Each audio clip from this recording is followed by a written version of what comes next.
नमस्कार। आज हम बात करेंगे 22 दिसंबर की। उत्तरी गोलार्ध में यानी नॉर्थ हेमिस्फीयर में सबसे छोटा दिन और सबसे लंबी रात। साउथ हेमिस्फीयर में 22 दिसंबर सबसे बड़ा दिन और सबसे छोटी रात होता है। तो 22 दिसंबर ज्योग्राफिकल दृष्टिकोण से काफ़ी महत्वपूर्ण होता है। इस दिन एक्चुअल में होता क्या है कि मान लीजिए कि ये हमारी अर्थ है, ठीक है। तो इस दिन जो सूर्य है वो साउथ हेमिस्फीयर में 23 डिग्री एंड हाफ इस लैटिट्यूड पर, साउथ लैटिट्यूड पर सीधा चमकता है, यानी यहाँ पर सूर्य वर्टिकली चमकता है। तो इसलिए यहाँ पर इस दिन tropic of Capricorn, tropic of Capricorn, इस पर सूर्य सीधा चमकता है, ठीक है। तो यहाँ पर सूर्य सीधा चमकता है, इसलिए यहाँ पर समर सीजन होता है, यहाँ पर समर सीजन है। इसके विपरीत यहाँ पर 23 डिग्री एंड हाफ नॉर्थ, यानी यहाँ पर tropic of Cancer, tropic of Cancer यानी कर्क रेखा पर, यहाँ कर्क रेखा और इधर मकर रेखा, इसको हम बोलते हैं हिंदी भाषा में, ठीक है। तो आज के दिन 22 दिसंबर को यहाँ पर तो सूर्य की किरणें गिरती हैं वर्टिकली और यहाँ पर आएंगी तिरछी। तो तिरछी किरणें गिरने के कारण से यहाँ पर जो दिन है वे छोटे, नॉर्थ हेमिस्फीयर में रातें अधिक लंबी होंगी और यहाँ पर इस टाइम विंटर सीजन होता है, ठीक है। तो यहाँ पर विंटर सीजन होगा। ये बहुत बार कॉम्पिटिटिव एग्जाम में आपसे पूछे जाएंगे क्वेश्चन। और इसी दिन दक्षिणी गोलार्ध में जो है दिन लंबे, रातें छोटी होंगी।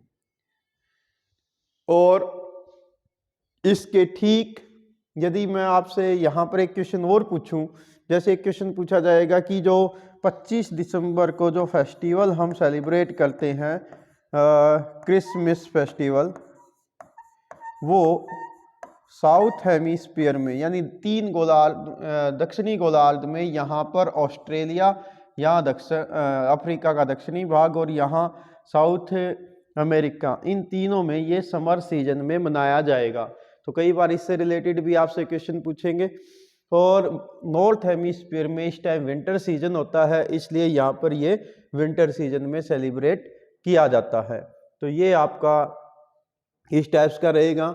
इसी प्रकार से यदि मैं आपसे ये कहूँ या क्वेश्चन पूछूं कि इस समय सूर्य हमारी पृथ्वी के नज़दीक है या दूर है, तो आप नॉर्मली यदि नॉर्थ हेमिस्फीयर में है तो बहुत सारे स्टूडेंट को ये डाउट रहता है, क्योंकि यहाँ पर विंटर है इसलिए विद्यार्थियों को लगता है कि सूर्य इस समय हमारी पृथ्वी से दूर होगा। यानी यदि मैं ये कहूँ कि मान लो बीच में सूर्य है और हमारी पृथ्वी सूर्य के चारों ओर ऐसे अंडाकार मार्ग अपनाती है, तो इस समय सूर्य हमारी पृथ्वी के नज़दीक होता है, ठीक है। यानी जब 22 दिसंबर आएगा तो सूर्य की स्थिति और हमारी पृथ्वी की स्थिति मान लेते हैं कि ये है, तो ये नज़दीक होता है। और इस समय जो सूर्य और पृथ्वी के बीच की दूरी होती है वो 3 जनवरी को सबसे कम होगी 14.70 करोड़, 14 करोड़ 70 लाख किलोमीटर दूरी होती है सूर्य और चंद्रमा के सूर्य और पृथ्वी के बीच, और वो होगी तारीख 3 जनवरी को। और इस स्थिति को हम बोलते हैं उपभू, ठीक है। अंग्रेजी में बोलेंगे परीहेलियन, ओके। इसके विपरीत जब पृथ्वी यहाँ पर होती है, खासकर वो टाइम आता है जुलाई 4 जुलाई को पृथ्वी और सूर्य के बीच में दूरी मैक्सिमम होती है और उस दिन ये दूरी 15 करोड़ 70 लाख किलोमीटर होती है। ठीक है, तो ये दूरी रहेगी और इस दिन सूर्य पृथ्वी से मैक्सिमम दूरी पर होगा और इस स्थिति को बोलते हैं अपभू। ठीक है, इसको बोलते हैं एपोहेलियन। ठीक है, तो ये इसको बोला जाता है। और 23 सितंबर को और 12 मार्च को, ठीक है, 23 सितंबर और 21 मार्च, सितंबर की 23 तारीख और मार्च की 21 तारीख, इसको दिन रात इक्वल होते हैं। ठीक है, उस दिन सूर्य और पृथ्वी के जो दोनों गोलार्ध होते हैं, पृथ्वी की टिल्टनेस के कारण ऐसा होता है कि बिल्कुल इक्वेटर पर सूर्य की किरणें गिरती हैं। इस दिन दिन और रात बराबर होते हैं, इस दिन दिन रात बराबर होंगे दोनों तारीखों को। ठीक है, और इस सिचुएशन को बोलते हैं इक्विनॉक्स। ठीक है, तो पृथ्वी के जो चारों ओर, पृथ्वी सूर्य के चारों ओर चक्कर लगाती है, इससे रिलेटेड भी बहुत सारे ऐसे क्वेश्चन आपके आते रहते हैं। और हिंदी भाषा में इक्विनॉक्स को बोला जाता है विषुव। और जब पृथ्वी सबसे दूर होती है या सबसे नजदीक होती है, इस स्थिति को बोला जाता है संक्रांति। और यहाँ पर चूंकि नॉर्थ हेमिस्फीयर में इस टाइम विंटर है, तो इसलिए इसको विंटर संक्रांति कहेंगे। और इसमें दिसंबर में, यानी दिसंबर 22 से लेके और 3 जनवरी के बीच जो कंडीशन आई, इसको यहाँ पर विंटर संक्रांति और साउथ हेमिस्फीयर में समर संक्रांति इसको बोलेंगे। ठीक है, तो ये रहेगी। यदि हम एवरेज की बात करें कि एवरेज डिस्टेंस क्या है सूर्य और पृथ्वी के बीच में, तो वो है 14 करोड़ और 92 लाख किलोमीटर। ठीक है, 14 करोड़ 92 लाख।